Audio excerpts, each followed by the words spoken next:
You can beat 99.9% of every other local real estate agent in your market if you just pick and choose one of these three lanes I'm about to show you that every other top producing realtor has already used. So let's dive right in. So there's three ways to become a top 1% producing agent, and through extensive research internally in our company into client acquisition systems used by real estate agents, we've had the chance to research roughly 5,400 real estate agents systems, the way they get real estate listings, the way they get clients. And really, we've identified really three distinct types of top performing agents that consistently secure a high volume of listings. So, first one is the veteran real estate agent. So, this is typically the agent that has been in the business for a long time, or alternatively, they have some sort of large sphere. It could be being a celebrity, it could be a sports figure, whatever the case may be. They already have a very, very large known factor. And their deal flow mainly is coming through referrals. So this could be a large, again, sphere of influence, past client base, just general large personal brand that they've already built up. And then the deals just kind of flow through that.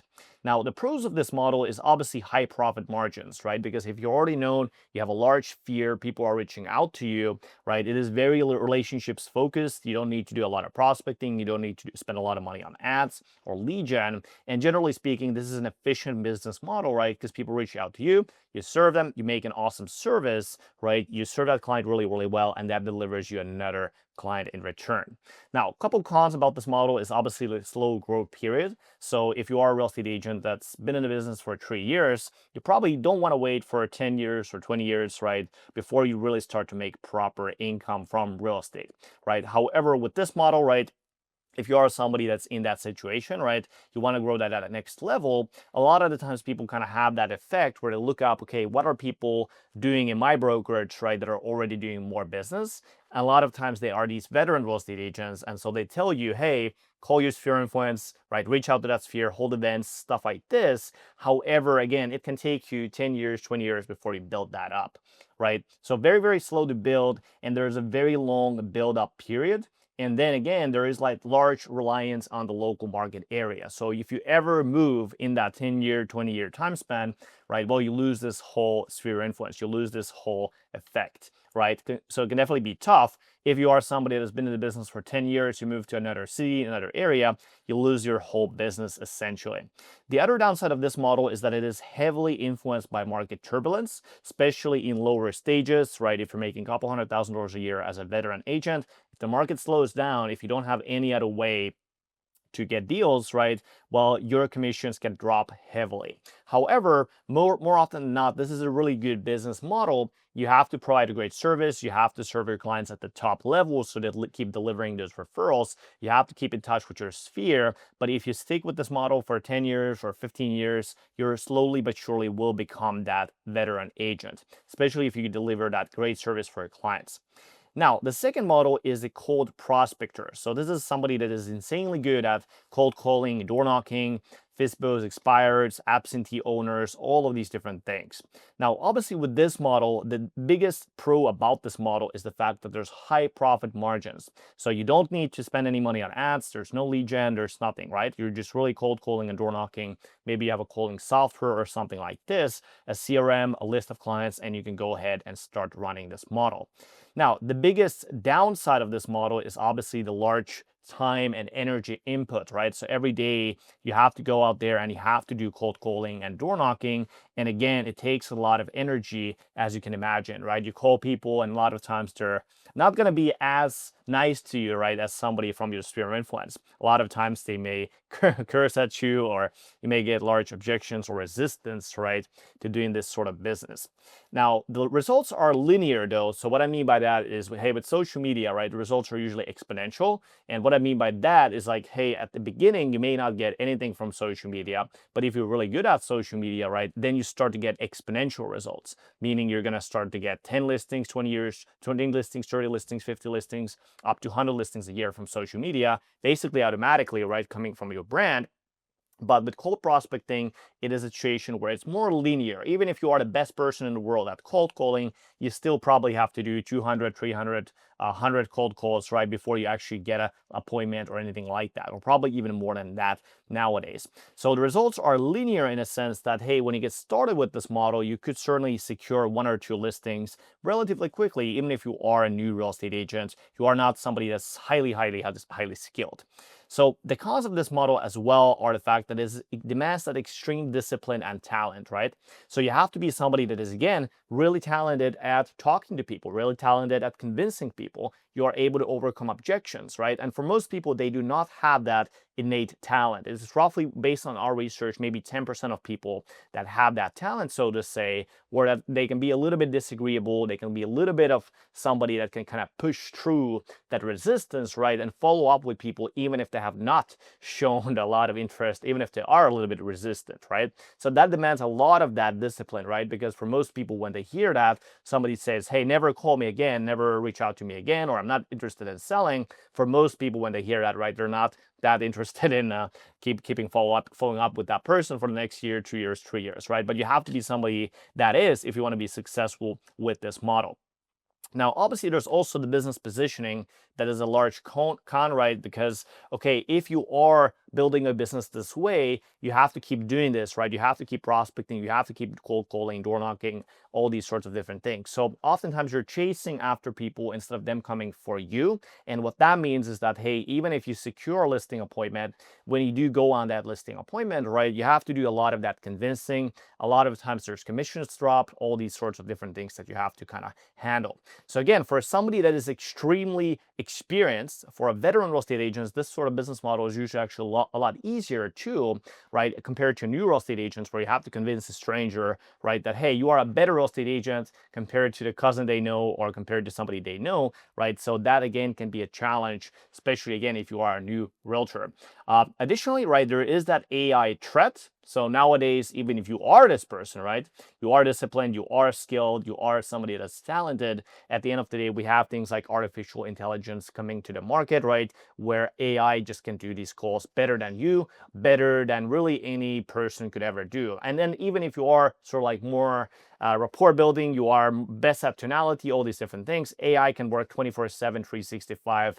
It's a machine, right? So at some point, you're going to get sick. At some point, right, you cannot call the person because maybe you're going somewhere or maybe you are already working with a client, right? But with AI, you can just call the lead like that on the first second, right? You can do the call and book appointments. So certainly big AI threat. And then additionally, obviously nowadays we have noticed a trend when there's a lot of people, let's say from Philippines or kind of like these other countries, cold calling as well, because they have a good English as well, right? They can talk to people, they can book appointments. So if you are just an individual realtor, you try to do cold calling, door knocking, you are definitely in a tough spot in the future. But especially nowadays, you probably noticed lower answer rates, right? Harder to do it, right? Because the way we communicate nowadays is just through online or through social media. We have text messages, right? All these things.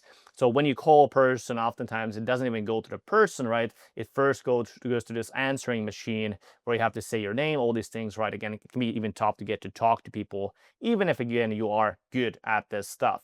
So cold prospecting model is something that we believe is going to go away, especially as far as cold calling specifically.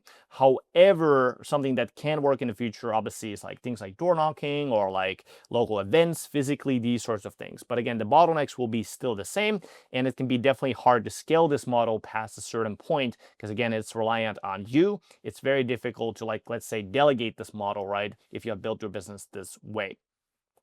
Now, let's go ahead and talk about the third model, which is the trusted advisor model. So this is somebody where we have noticed that this is essentially a mix of this veteran agent, because the veteran agent is usually somebody that is relationship focused. There's somebody that's attracting people to them. There's somebody that is able to deliver a great service, right? They actually have the best interest in mind of the client, and they usually attract people to come to them as opposed to them chasing, right?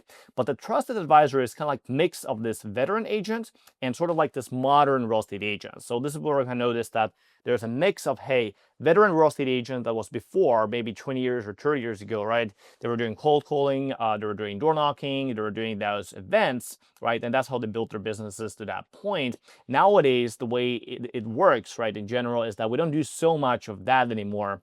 in terms of the real world, the way people act. But a lot of attention, a lot of that social interaction is happening through social media, through online marketing, these sorts of different things. So the way we built relationships in the past has changed. And then these trusted advisors, they're kind of like a mix of these two agents where, hey, they're still doing a little bit of that sphere. They still have that past client base. They're still doing that. But in addition to that, they also have marketing. They have marketing that's able to nurture thousands of people at the same time, get people to see their content, get to know them, right, at larger scale levels and in places where the attention actually is. So the pros of this model is that this is an attraction-based model, similar to the veteran real estate agent model, meaning people are reaching out to you as opposed to you reaching out to people on a mainly basis. Now, this also has an exponential growth opportunity, meaning if you use social media, if you use paid advertisements, you do things like this with your marketing, those things have an exponential scale of growth. Meaning, if you make a really good system, you have a lot of people reaching out to you, right? There's no limit as far as you making deals, like it would be, let's say, with cold calling, right? Because there's physical limit for how many hours you actually have in your day to cold call people, right? But with this model, if we use technology, we have an exponential growth opportunity because the physical layer goes away, and now we can talk to thousands of people at the same time, right? Because the video, the systems, the marketing does that work for you. Now, with modern tools, there's a fast growth opportunity. So we have noticed that there's agents that are completely new. They're moving from California, let's say Texas, and they're doing first year 50 transactions. Then they're doing 100 transactions. The next year, they're becoming the best agent in their whole area. And people are wondering, like, how did this happen, right? This person just came in from a new area, just starting out in real estate, and then just doing so many deals. Well, that's why, right? Because again, they have those modern tools and usage where they're able to grow it without that physical limitations. So this is a really good model, especially if you don't have a large sphere to begin with, because a lot of times these veteran agents, they already have that sphere, or they have already got that somewhere else, right? Additionally, there's low time input relative to other methods, right? So obviously, if you're that trusted advisor, you are somebody that has those systems in place, right? You're providing value, you provide local community insights, all these different things. It's not going to come without any cost, right? You still have to put in the time to actually be in the content, create the ads, right? Be there yourself as well. But compared to many of these other methods, like let's say we'll look at cold prospecting, right? Where you have to work, let's say, 2 hours, 3 hours a day every single day, that's up to 20 hours a week, right? Well, with social media, with online tools, with building a brand, being that trusted advisor model, right? Well, with that model, the time input, it's a lot less, and at least it's a lot more scalable in that sense, where you have actually something that can deliver results for thousands of people, as opposed to, let's say, just a few people that you get from cold calling per day.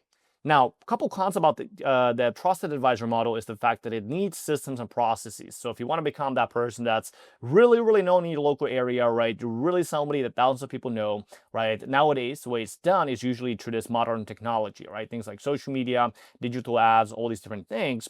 And obviously, it is hard to build if you're just starting out, right? Or maybe you've used to this old model, right? With the cold calling, or maybe touching your sphere, right?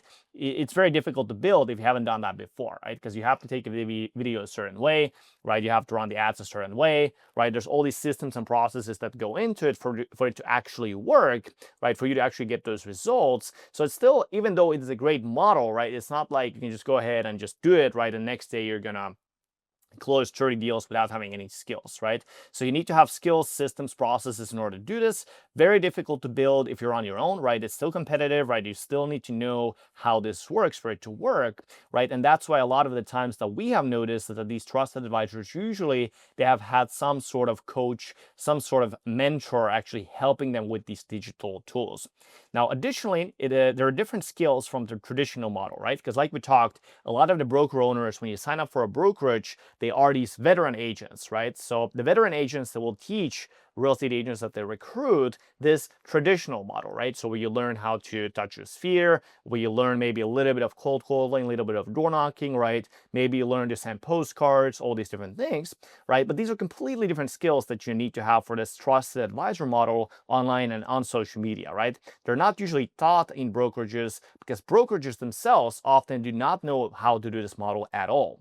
So these different skills are completely different again from what you get taught at brokerages and so on and so forth. So you must learn these skills usually outside of the brokerage, and then you have to learn these skills yourself, right? It's not like somebody will come and feed you these skills. Often you have to invest into mentors, invest into tools, and learn a lot of times new technology, right? That's not necessarily something you're already used to. However, right, if you're able to get this model to work, right, you have attraction-based client acquisition, you have exponential growth opportunity, you have modern tools to grow, and this is a model that is not going away anytime soon, right? Because this is only going to get bigger and bigger and bigger as technology moves along, as attention moves from kind of like that traditional space into more that virtual space with the online and internet and everything else. Now, lastly, we have obviously the rest of the real estate agents, right? Because as we know, right, there's veteran real estate agents. These are usually the broker owners. There's these cold prospectors. They're usually hitting a couple hundred, 300, $200,000 a year, right? They're building a nice businesses with high profit margins. And then we have the trusted advisors, right? That are able to build large personal brands, get people attracted to them through online marketing, and able to build out that situation where people are coming to them, right? But for most real estate agents, they're actually not of any of these people, right? For most realtors, they're not veteran agents. For most people, they're not actually cold prospectors, even if they think they are. And for most people, they're definitely not the trusted advisors either. So most real estate agents are almost like carbon copies of each other, where they have a little bit of mix of these all, but not anything working properly. So 70% of agents sell less than 5 homes per year. And if you haven't identified yourself in any of one of these things, right, then you're probably one of these agents themselves, or you probably know a lot of these types of agents because most agents actually are. And there's this echo chamber effect with the rest of their agents, right, where okay, they see what again the veteran real estate agents is doing, try to replicate that, right? But nowadays, since the market has shifted, the way things are done has shifted, right? They're kind of like echoing to themselves that, hey, I should do this, I should do this, I should do this. Or especially with social media, obviously there's often things like, hey, I should use this tool, or I should do this, right? So there's large echo chamber again with large majority of real estate agents. So what you want to do right now, if you are one of the veteran real estate agents, right, try to incorporate a little bit of that trusted advisor model where you also have some marketing going for you. You also have some systems going for you, right? You also have some things that are more on the digital side, because that way you'll be able to stabilize and maximize your commissions. And again, if you are a veteran real estate agent that is not maybe yet at its peak, right? Maybe you've been in business for 5 years or like 7 years, 10 years, or if you're noticing maybe slowing down in the business, right, it is still a good idea to move into this trusted advisor model where you have both, right? You have your sphere, but you're nurturing that sphere, right? You're really putting in a lot of effort online, right? Then you're also getting some people outside of your sphere. That way you can really stabilize and maximize those commissions also from your model. Then if you are a cold prospector, it is certainly a good idea to start looking into digital marketing as well because of the AI trends, because of the delegation, right, to the overseas. So also a good idea to start moving into this. But for cold prospector type, this is probably the hardest thing to do that we have noticed ourselves. So make sure you're also kind of moving more to this model as well. Now, as far as the carbon copy, if you notice yourself being in the carbon copy category, right? No problem, no worries, no rush, right? However, what we would recommend to do if you want to sell more than 5 homes a year, right? Pick at least one of these models and ideally try to go for a trusted advisor model because long term, that will give you the best return, the best business model itself.